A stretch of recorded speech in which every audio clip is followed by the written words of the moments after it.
When I first started working out, I thought I knew what I was getting into.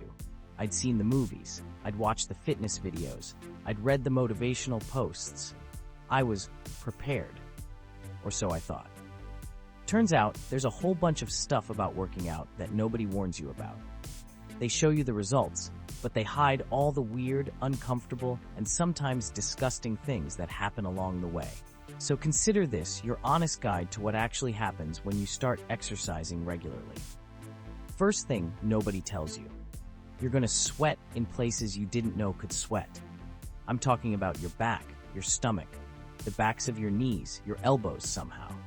Sweat will find new territories to conquer on your body. You'll finish a workout and realize you're wet in areas that have no business being wet.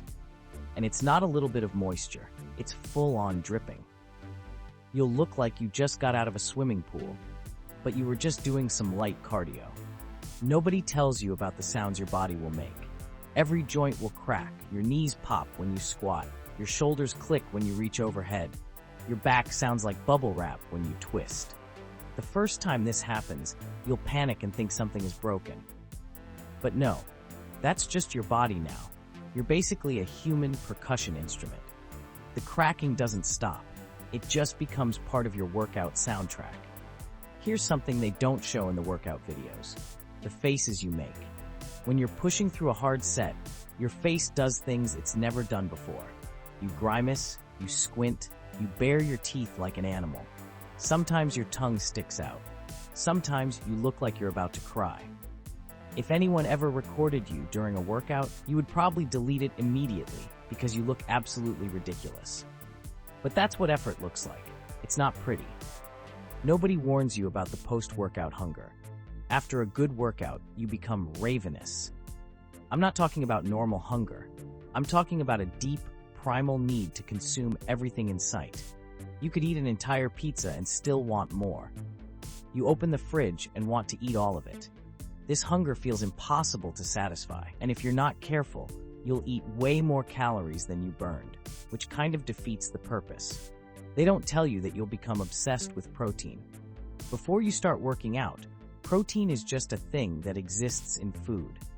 After you start working out, protein becomes your entire personality. You start reading nutrition labels obsessively. You calculate how many grams you've eaten today. You judge foods based on their protein content. You'll find yourself saying things like, "This snack only has 3 grams of protein." That's basically useless.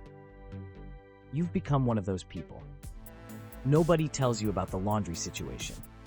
Working out regularly means doing laundry constantly. You go through gym clothes at an alarming rate.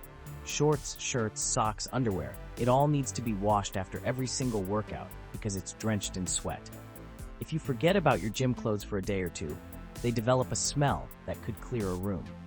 You'll find yourself doing small loads of laundry multiple times a week just to keep up with your workout wardrobe. Here's a fun one: the random soreness that shows up 2 days later.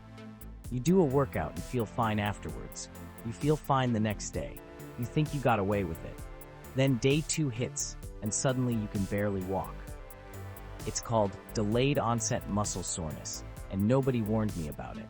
You'll be living your life, feeling normal, and then you try to sit down and your legs remind you that you did squats 48 hours ago.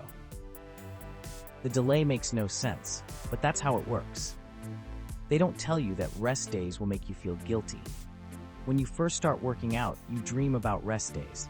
You can't wait to not exercise. But after a while, something shifts. Rest days start feeling wrong. You feel lazy. You feel like you should be doing something. You look at other people working out and feel like you're falling behind. The guilt is irrational, but it's very real.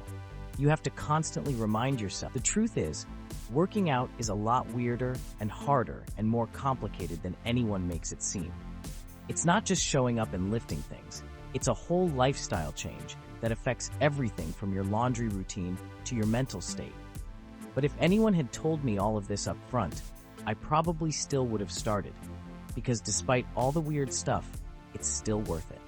Even with the sweat in strange places and the constant hunger and the 2-day delayed soreness, it's still worth it.